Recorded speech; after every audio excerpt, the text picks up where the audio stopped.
안녕하십니까. 2023년 6월 14일 수요일 장애인 생활신문 읽어주는 뉴스 시작합니다. 오늘의 장애인 생활신문 읽어주는 뉴스 4건입니다.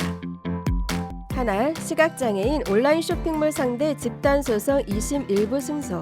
시각장애인의 인터넷 쇼핑몰 대체 텍스트 서비스 제공해야. 원고 960여 명 위자료는 기각. 서울고등법원 민사 16부 판결. 둘, 부양가족, 유족연금 9월부터 심한 장애인도 지급 대상. 국민연금법 시행령 규칙 개정안 입법 예고. 셋, 인천시 성폭력 보호시설 국비 미지원, 퇴소자 500만원 자립지원. 넷, 장애아동 부모 가족 돌봄 휴직, 휴가 기간 연장, 돌봄수당 지급 추진. 남녀 고용평등법 개정안 최의영 의원 대표 발의.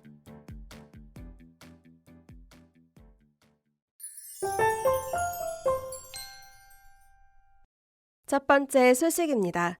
대형 온라인 쇼핑몰 운영사들이 시각장애인의 이용을 돕기 위해 서비스를 개선해야 한다는 2심 법원 판단이 나왔습니다. 다만 차별에 대한 손해배상금을 지급하라는 시각장애인들의 청구는 받아들여지지 않았습니다.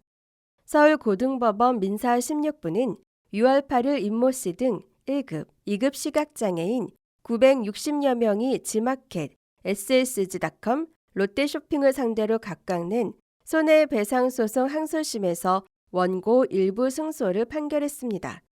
항소심 재판부는 1심 판결 중 판결 확정일로부터 6개월 이내에 화면 낭독기를 통해 시각장애인에게 상품 광고와 상세 내용 등의 대체 텍스트를 제공하라는 부분은 유지했습니다. 다만 소송을 제기한 시각장애인들에게 위자료를 10만 원씩 지급하라는 판결은 취소했습니다. 재판부는 온라인 쇼핑몰들의 접근성 향상을 위한 노력의 내용과 정도, 이미지 사용의 빈도와 비중이 높은 온라인 쇼핑몰의 특성, 이 사건 웹사이트에 상품을 직접 등록하는 협력 업체들의 협력을 이끌어내기 어려운 업계의 현실, 이미지를 텍스트로 구현할 수 있는 현재의 기술 수준 등을 고려하면 차별 행위가 쇼핑몰들의 고의, 과실에 의한 것이라고까지 단정하기 어렵다고 판결했습니다. 2심 판결에 대해 이현주 한국시각장애인 연합회 사무총장은 재판부가 장애인 차별 문제를 받아들이는 시각이 여전히 보수화돼 있다고 말했습니다. 이어 재판부는 쇼핑몰의 접근성 개선을 권고하는데 이 소송을 벌여온 7년간 시각장애인들이 체감하는 변화는 없었다며 6개월 안에 이를 실행할 수 있을지 의문이라고 덧붙였습니다. 앞서 임씨 등은 2017년 온라인 쇼핑몰은 시각장애인이 비장애인과 동등하게 전자정보에 접근할 수 있게 해야 한다며 1인당 200만 원의 위자료를 청구하는 소송을 냈습니다. 쇼핑몰 측은 수많은 상품에 텍스트가 제대로 입력돼 있는지 일일이 확인하는 것은 사실상 불가능하다며 모든 상품의 대체 텍스트 입력이 장애인 차별금지법에 규정된 것도 아니다고 반박했습니다. 2021년 2월 1심 재판부는 피고들이 웹사이트 접근성 향상을 위해 노력하고 있으나 여전히 상당수 상품에 대해 충분한 대체 텍스트가 제공됐다고 보기 부족하다며 장애인 차별금지법을 위반했다고 판단했습니다. 또 판결 확정일로부터 6개월 이내에 온라인 쇼핑몰 3사가 화면 낭독기를 통해 시각장애인들에게 상품 광고와 상세 내용 등 쇼핑 정보를 받을 수 있는 서비스를 제공하라고 명령했습니다. 다만 대체 텍스트 추가 제공에 상당한 비용이 소요될 것으로 보이는 점 등을 고려해 위자료는 원고 1인당 10만 원이 적당하다고 봤습니다. 다음 소식입니다. 오는 9월부터 심한 장애 판정을 받은 모든 장애인은 국민연금, 부양가족, 유족연금을 받을 수 있게 됩니다. 보건복지부는 이 같은 내용을 담은 국민연금법 시행령 및 시행규칙 개정안을 입법 예고한다고 6월 10일 밝혔습니다. 이는 국회가 5월 임시국회에서 부양가족, 유족연금 지급 대상의 장애 인정 기준을 기존 국민연금법의 장애 등급 2급 이상에서 장애 등급제 폐지에 따라 장애인복지법에 따른 심한 장애인까지 확대하라는 내용의 국민연금법 개정안을 의결한 데 따른 후속 조치입니다. 국민연금은 수급권자에게 배우자, 자녀, 부모가 있는 경우 기본 연금액에 부양가족 연금액을 더해 지급하고 가입자 또는 수급권자 사망 시 그 배우자, 자녀, 부모, 손자녀, 조부모 중 최우선 순위자에게 유족연금을 지급합니다.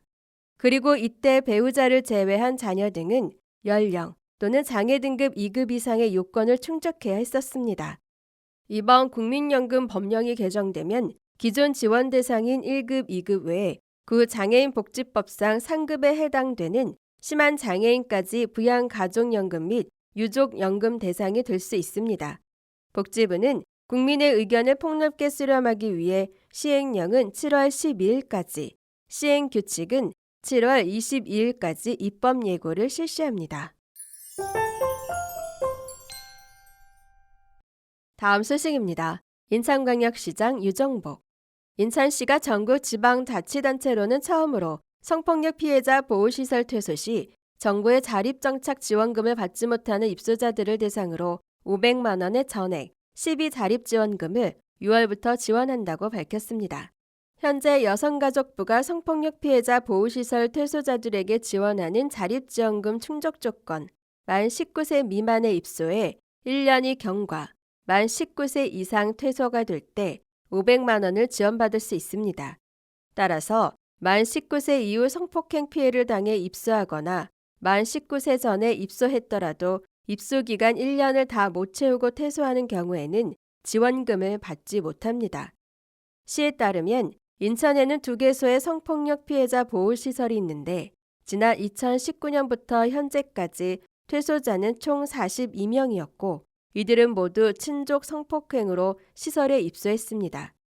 그러나 그중 5명, 12%만이 퇴소 시 정부의 자립지원금을 받았으며 지원금은 보증금, 대학 등록금, 월세 등에 사용한 것으로 나타났습니다.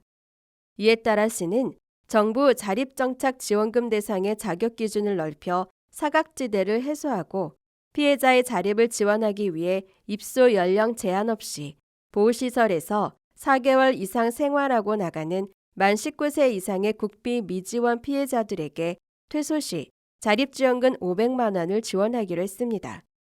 김지영시 여성가족국장은 가족과 분리돼 홀로 서야 하는 친족 성범죄 피해자를 포함한 성폭행 피해자가 보호시설 퇴소 후 안정적 생활을 이어갈 수 있도록 앞으로도 지속적으로 촘촘하고 두터운 지원을 이어가겠다고 말했습니다. 다음 소식입니다. 장애 아동의 부모가 가족 돌봄 휴직, 휴가를 신청한 경우 사용할 수 있는 휴가 기간을 최장 90일에서 120일로 연장하고 휴가 기간 일정한 돌봄 수당을 지급하도록 하는 법 개정이 추진됩니다. 국회 보건복지위원회 소속 더불어민주당 최의영 의원은 6월 5일 이 같은 내용을 주요 내용으로 한 남녀 고용평등과 1. 가정, 양립지원에 관한 법률, 남녀고용평등법 개정안을 대표 발의했습니다. 2020년 장애인 실태조사에 따르면 장애 영유아의 경우 주 돌봄자가 가족인 비율이 96%로 나타났습니다. 또한 같은 해 국가인권위원회 조사에서는 발달장애인 자녀 지원을 위해 부모 한 명이 일을 그만두는 비율도 20%에 달하는 것으로 드러났습니다. 영국, 독일, 스웨덴은 장애아동과 관련해 가족 돌봄 휴직, 휴가를 사용할 경우 장애아동 돌봄 수당을 지급하거나 휴가 사용 기간을 최장 120일까지 부여하는 방식 등으로 장애아동을 돌보는 가족을 별도 지원하고 있습니다. 반면 우리나라 현행법에는 가족 돌봄 휴직, 휴가에서 장애 자녀 돌봄을 고려한 별도의 내용이 명시돼 있지 않아 장애 가정 내 돌봄, 공백이 발생한다는 지적이 제기돼 왔습니다.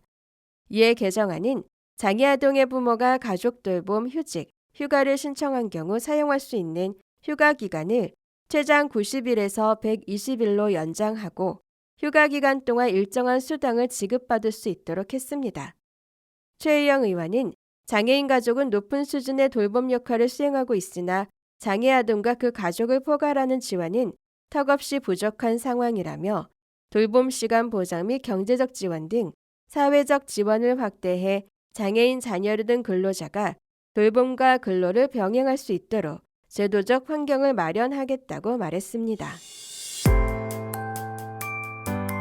지금까지 장애인 생활신문 읽어주는 뉴스를 애청해 주셔서 감사합니다. 장애인 생활신문 읽어주는 뉴스 다음 시간에 찾아뵙도록 하겠습니다.